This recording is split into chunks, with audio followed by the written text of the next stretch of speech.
The title I have for today is Martinus's view of the spiritual dimensions of consciousness. And my plan for today is more or less to introduce you to some of the concepts Martinus has about consciousness. And, when you start to read this, you ask yourself, how much do I actually understand of this myself? So I think it's a bit of a research project rather than something finished. But I think it would be good to become familiar with Martinus's terminology and how he uses it when he describes consciousness and what it is and how it works. And the whole thing, how do I move on here? Yeah, yes. Martinus's work, as most of you know, started in 1921 with a spiritual experience he had. I'll take it very briefly. He meditated on the idea of God, and a whole new reality revealed itself for him. So he experienced all the laws and principles of life. He saw that everything is an expression of God's consciousness, and that we are all parts of God's consciousness and also all parts of God's organism. So he saw that the individual is an integrated, organic part of God's organism and consciousness. He also saw what we need to do if we are going to experience that directly ourselves. And very briefly, one can say it means expanding our sphere of compassion, our sphere of neighborly love, so that we can be totally all loving towards our fellow human beings, animals, plants, and so on, in what he calls the mesocosmos, and also towards the microcosmos, our organs, cells, and smaller particles, and also the macrocosmos, the earth on which we live. So the conclusion of Martinus's enormous world picture is that in order to reach what he calls cosmic consciousness, which I'll come into, you need to be totally all-loving. And his work is really meant to support us on our journey from being part animals to becoming totally human beings. So he started writing, and the first section in Liebe's book, the Book of Life, is this one. It's about the experience of life. He says, every living being that comes into the world, regardless of whether it belongs to the community of beings we call terrestrial mankind, or whether it belongs to those forms of life that manifest themselves through what we are accustomed to recognizing as animals, plants, and minerals, is without exception subject to the experience of life. So this is his starting point, that we all living beings experience life. And he goes on in Liebe's book in the preface to say that the experience of life occurs when the living being sends out energy towards the surroundings and receives energies from the surroundings. It can be actions, it can be thoughts, anything. And this meeting of these two forms of energy forms our fate or our experience of life. And the quality of that fate or the experience of life is dependent on our knowledge. So if we are really ignorant and don't know what we're doing, we can make a lot of so-called mistakes and get some very unexpected or unpleasant reactions. If we know more about life, more about the laws of life and what we need to do to be happy, we can create our fate in such a way that we get more pleasant experiences back. And this movement from experiencing unpleasant things towards experiencing more and more pleasantness is guided by the principle of hunger and satiation, and the principle of contrast, which Martinus says is absolutely at the root or the essence of consciousness and the experience of life. There could be no consciousness, there could be no experience of life if we didn't experience contrast. So we are driven by something he calls the primordial desire, which I'll come into, to experience life. And in order to experience life at all, we have to experience contrasts. So if we're in an unpleasant situation, we will do everything we can to get out of that and try to create our fate in another way so that we get more pleasantness in return. So we could ask ourselves, what is it that's sending out these energies? Martinus says the living being sends out energies and receives energies from its surroundings. So here we have a symbol of a living being. It could be any living being. It could be you or I. It could be a plant. It could be, well, not exactly this one, because there's an orange circle here, which indicates it's an animal we're talking about, but or a being in the animal kingdom, to be more precise. Anyway, this three-part structure is something that all living beings have in common. I hope you can see my little arrow there. Can you see it? Yeah. Yeah, Yes. okay.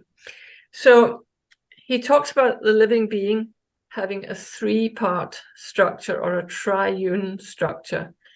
3 in 1, triune. And he emphasizes that this division into 3 is only a sort of analytical tool. It's not reality. I mean, we are indivisible. We are one thing. But for the sake of analysis, he divided it into 3. And at the core of our experiencing of life is the I, this symbolized by this white triangle, which he describes as having no characteristics. It's not black, doesn't have a color or a weight or a form or a shape. It's absolute stillness. It is this that sends out the movements. It emanates the movements using the physical organism, which we see here. Here we see this orange circle, which is our animal organism. So we have this I at the very, very core of our being. And it's this that we experience as a sort of feeling of a center. When I say I, it's the same. I mean, I'm 70 years old, but it's the same I that I had when I was 12 or when I was 2.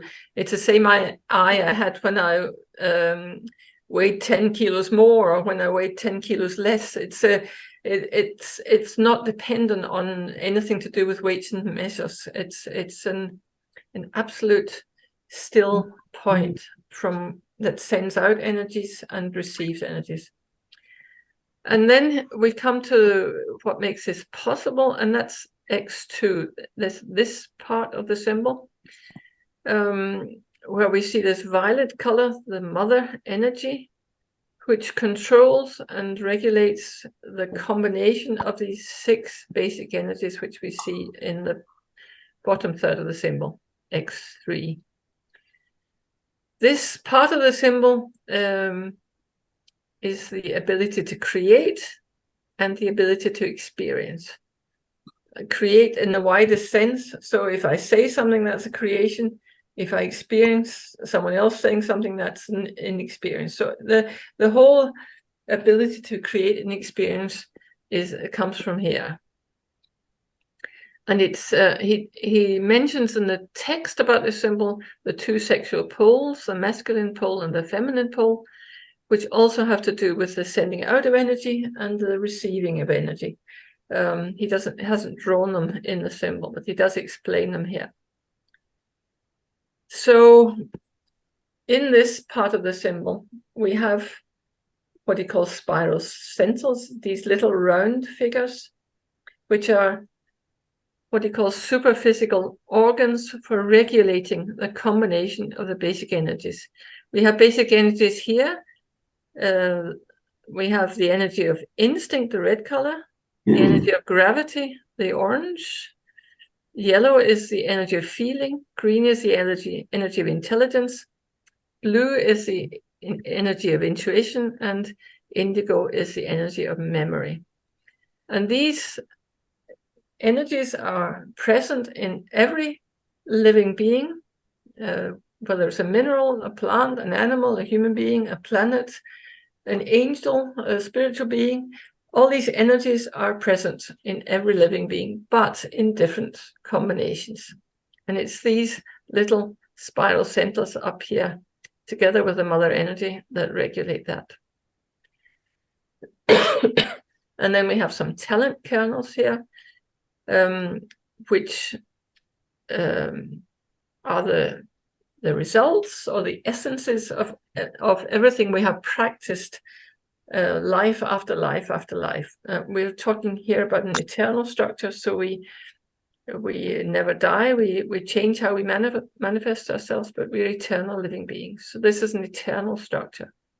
So everything we have practiced, for example, in this life, we will take with us in our next life. And everything that we've been found easy to do in this life, we probably practiced in our last lives.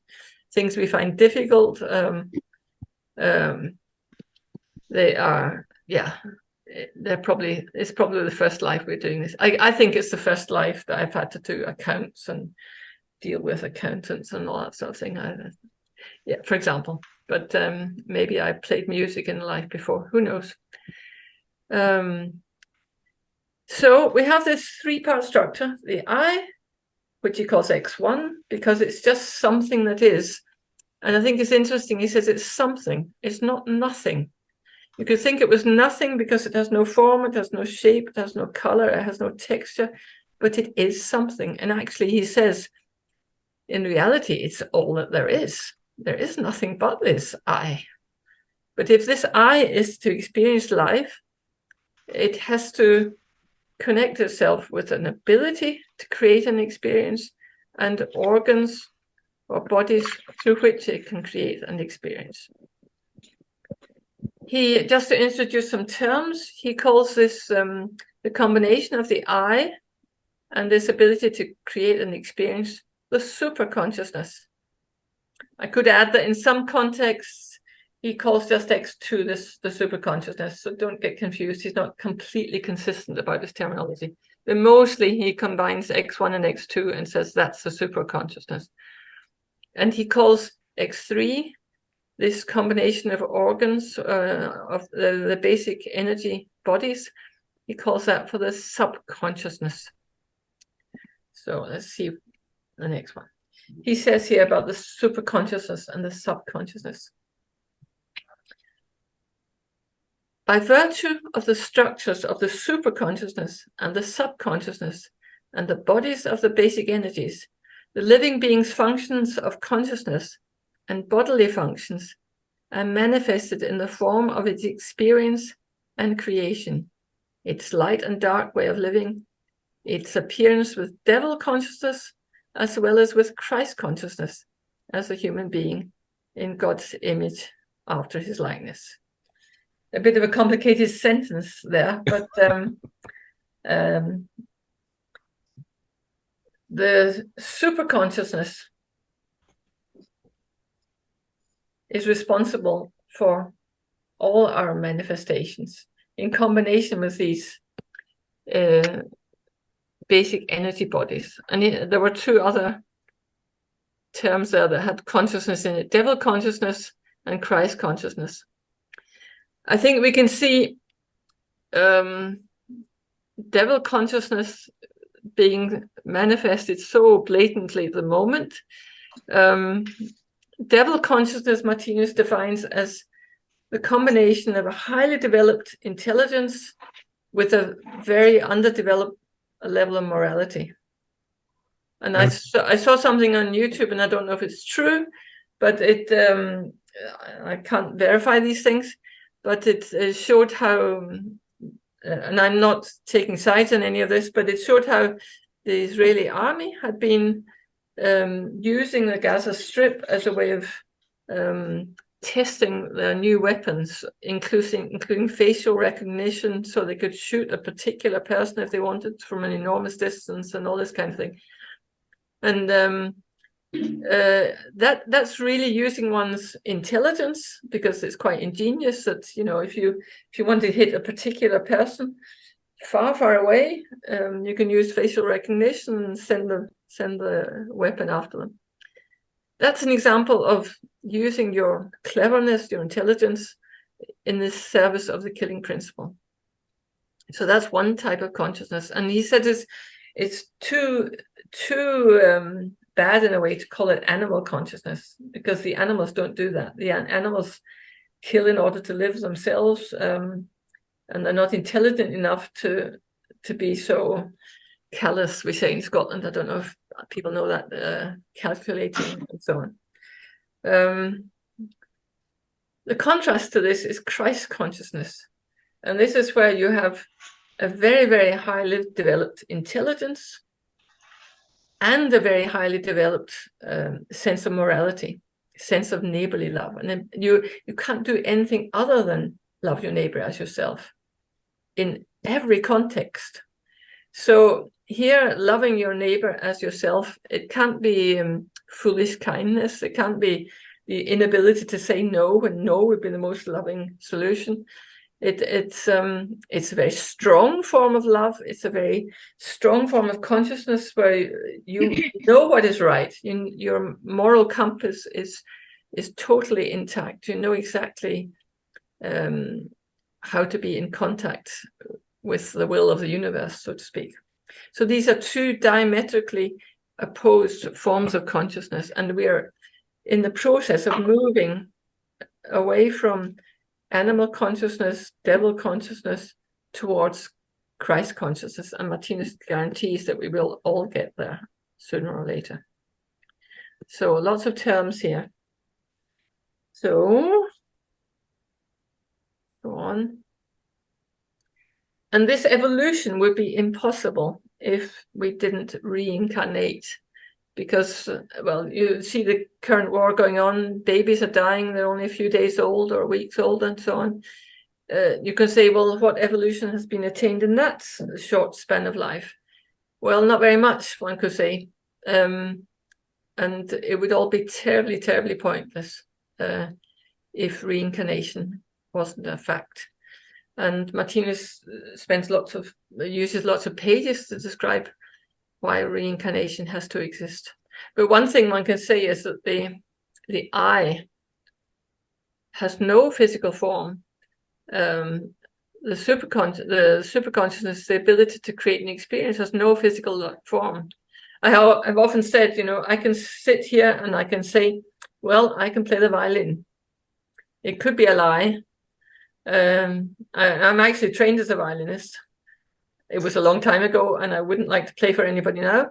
But the point is, it could be a lie, because you can't see my talent, however limited it is, to play the violin at all, because my talent for violin playing is invisible. It's non-material. We tend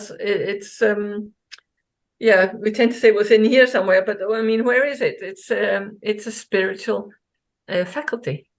So all our talents for technique or technology, our talents for anything whatsoever, artistic talents, they are non-physical, and they're in this super consciousness. Where is this marker? There. They're here. But they do develop. And for example, in terms of a musical talent, Martinus says it takes 3 or 4 lives to become a virtuoso, which really gladdened my heart, because I haven't got there yet. The Bible says, unless one is born anew of water and the Spirit, one cannot enter the kingdom of God. And this Martinus interprets as meaning that, well, water meaning physical matter, and that you can't reach this Christ consciousness, this total connection with the neighborly loving principle behind the whole of the universe, without being reincarnated many, many times. Was it Van Gogh who saw one of Rembrandt's pictures, and he sighed and said, you have to have lived many, many, many times to be able to paint like that. And I would say, to hang from a cross like Christ did and say, Father, forgive them, for they know not what they do, you have to have lived many, many lives to be able to do that. So to forgive at that level, and we see enormous need for forgiveness in the Middle East at the moment, and many, many other places, and in our own private lives, enormous need for forgiveness. But that's a talent that can only be built up through many, many lives. So Martinus says, to understand this little quote from the Bible, he says, water is a symbol of physical matter. Spirit he says here, this is a quote from Martinus's article, Spirit and Electricity, which I would really recommend. And it's on the English homepage in English, if you want to read it. Wonderful, wonderful article. He says, spirit means consciousness, which is the same as the mental sphere around an eye that causes it to appear as a living being. Consciousness is a living being's sphere of abilities and talents through which its desire, will, thoughts, and knowledge are unfolded. Yeah. So that's one definition of consciousness. That you could probably find many more. Another term I would like to introduce you to is the primordial desire, which also belongs to X2, this super consciousness. Irene, could you turn your sound off? We hear you for a moment. Yes. The primordial desire, he says here, is the eternal desire or hunger for life, or the renewal of life, and is in itself a guarantee for us that what we call death is merely an illusion. So I've been trying to get to grips with this idea of the primordial desire myself, and I think I feel like Winnie the Pooh. I have a very little brain, but he describes it as an eternal desire or hunger for life, or the renewal of life, because life is unending, but it's constantly being renewed. It's being constantly changing, so that and if it didn't, we wouldn't experience any life at all. So the primordial desire belongs to this part of the symbol. Another quote from Spirit and Electricity. Through our consciousness, we experience joys and sorrows, pleasantness and unpleasantness, in brief, everything that we call our fate.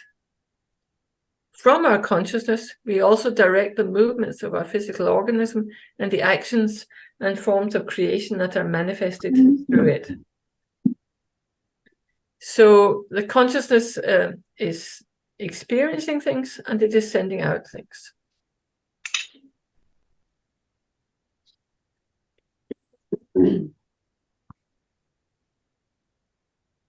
So here were some more terms. Superconsciousness and subconsciousness we've had. And then he brings in two other terms, day consciousness and night consciousness. I can just say that well, I'll come back to that. The entire transformation of life is due to a particular cosmic organic apparatus that I call the superconsciousness of the living being. From this superconsciousness, the being maintains its subconsciousness, which in turn consists of two realities, day consciousness and night consciousness, just as it is also from the superconsciousness that it creates its physical body. So if we just take this, when we are in the physical world, we talk about human beings for the moment, we talk about us. When we are awake, our day consciousness is on the physical plane. That means that we manifest ourselves primarily through this body of the energy of gravity, this basic energy body, which is also symbolized as the physical body here, this ring. But for example, when we sleep, or when we're anesthetized, if we're going to have an operation, it's wonderful that the doctors can anesthetize us and send us off to the spiritual planes. We don't die, hopefully, but our consciousness is transferred to the body of the energy of feeling, and that's the yellow color. So that means that we are day conscious in the spiritual world, and we are night conscious on the physical world.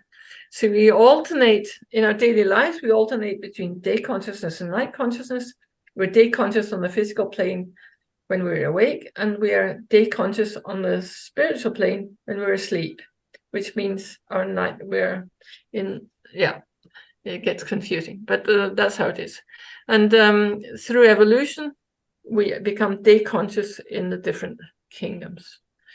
Anyway, those are different terms that turn up that have to do with consciousness. So, yeah, we're running out of time. Oh, sorry. I talked about evolution, that we evolve from lower states to higher states based on the principle of hunger and satiation and this primordial desire to renew life, to renew the experience of life, to form contrast so that we continue to evolve. And here we see various living beings. If we take one of them here, this could be one of us. We have an animal organism, this orange color, and we see that behind it or above it in this symbol, we have this I, the white part, and the ability to create an experience, the violet part, the mother energy here. And this triune principle goes, we see it's all the way back in time through the whole animal kingdom, through the plant kingdom, through the mineral kingdom, and forward in time towards the real human kingdom, which we haven't reached yet. So we can see that we see all these changing forms of organism, a mineral organism, a plant organism, an animal organism, a terrestrial human organism, a real human organism. But behind them are these eternal structures, the I and the ability to create an experience.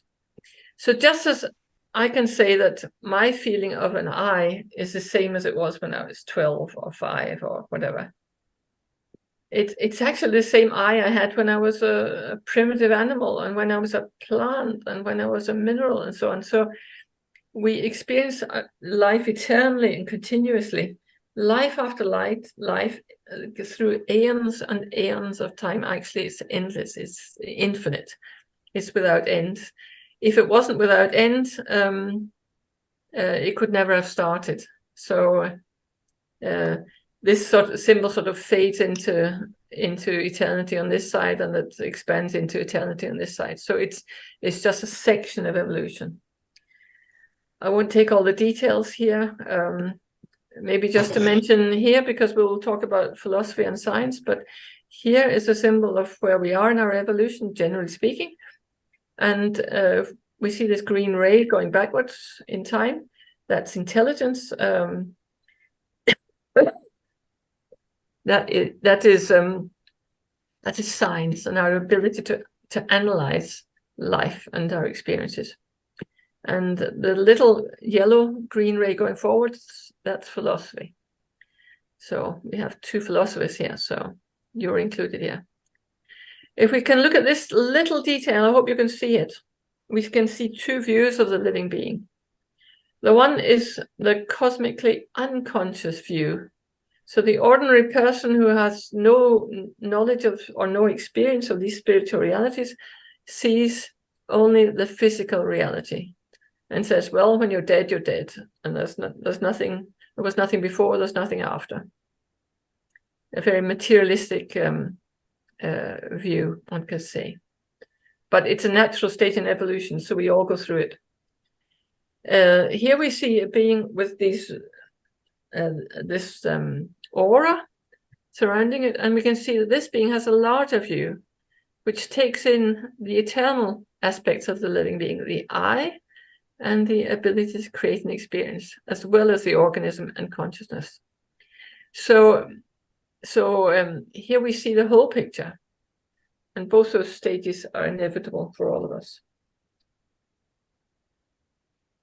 This is a symbol, Martinus's main symbol. It's called the eternal world picture, the living being 2, the eternal Godhead, and the eternal sons of God. It can symbolize one living being. It can also symbolize the Godhead or God. And God has the same structure as we have. If we take this symbol as a symbol of God, we can say that this white disc behind the whole thing is the eye of the Godhead, X1. We can see these rays going out, and this purple area this, at the edge is the Godhead's ability to create and experience.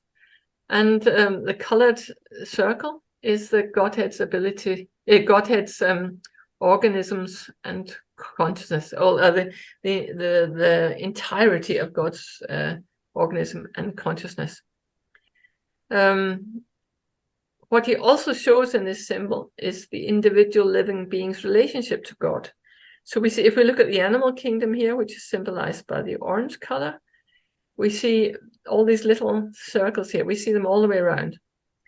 And they symbolize the individual living being within the organism and consciousness of God. So if this is one of us, for example, here we are sending out energies towards the universe. Here we have a little ray. Here's one here, a little ray going out towards the universe. And the universe is responding and creating our experience of life, which is this entire area surrounded by flames. So this symbolizes our experience of life. So we are somewhere here. Here we see the planet Earth. There's a whole spectrum of levels of evolution here, but we're somewhere here. So we are sowing and reaping. We're sending out energies, we're getting back energies. And that will have the consequence that we will grow and develop and gradually reach cosmic consciousness, which is symbolized by this 5-pointed star. That's at the level at which we have learned all the lessons that this physical world, which Martinus calls the Godhead's secondary consciousness, the primary consciousness of God. So there are two more terms. Primary consciousness is all of this part where the beings within God's organism have cosmic consciousness, and the secondary consciousness of God is this part where we are imperfect. So here's another quote about the primary and secondary consciousness of God. The Godhead is in all eternity at his peak in his primary consciousness, in which the beings who, in the spirals of evolution, are passing through the highest worlds are God's instruments for creating and experiencing. Whereas the beings that represent the plant, animal, and human stages of the spirals constitute the Godhead's secondary consciousness, where at one and the same time, the renewal of consciousness of these beings and the renewal of the consciousness of God takes place. At the same time, all these myriads of living beings constitute substance and universes for one another. And we see that here. We see this could be any living being. If we could took it to be one of us with an eye, an ability to create an experience, and an organism, we can see that we constitute a universe for the organs, which also have the same triune structure. The organs, in their turn, constitute living space for the cells, which also have the same triune structure, and they constitute a living space for the atoms and smaller particles. And the same is true if we go outwards from here.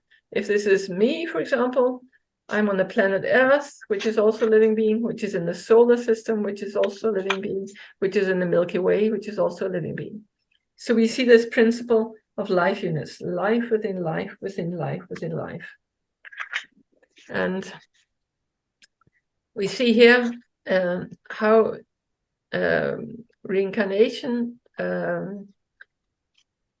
this symbol is called reincarnation cycles and seasons. And we see here the principle of seasons, or day night. We see winter, spring, summer, autumn, and new winter, and so on.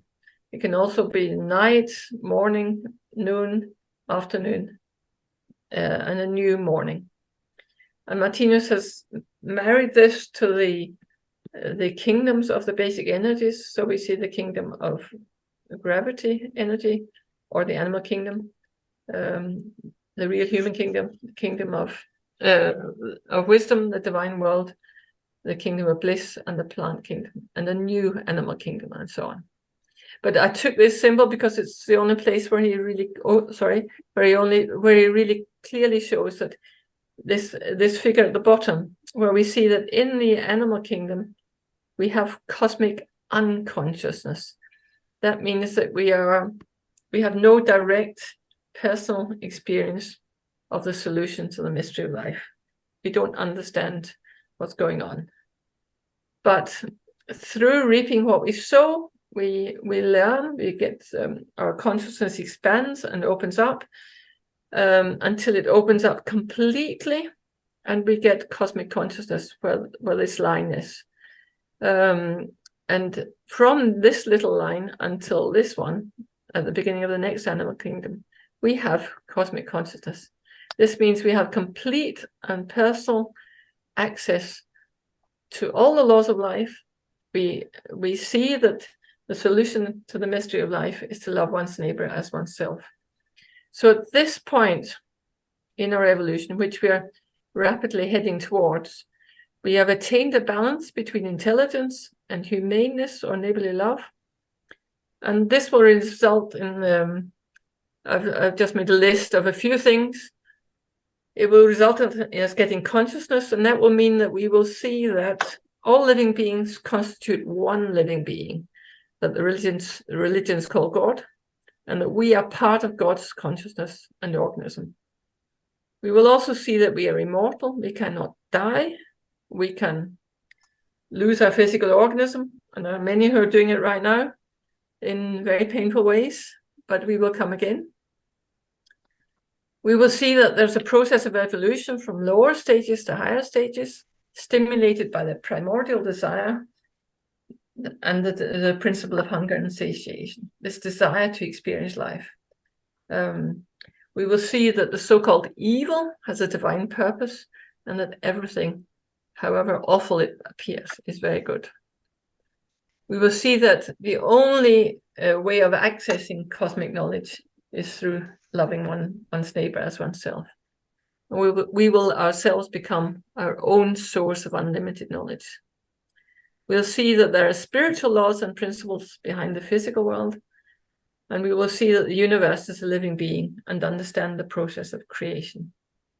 And finally, we'll see that life, God's consciousness, communicates with us through all our experiences. And we can work on perfecting our communication with our surroundings. So we become morally perfect and all loving. So that was a quick, I hope it was quick enough, introduction to a lot of terminology. So maybe I'll stop sharing my screen now.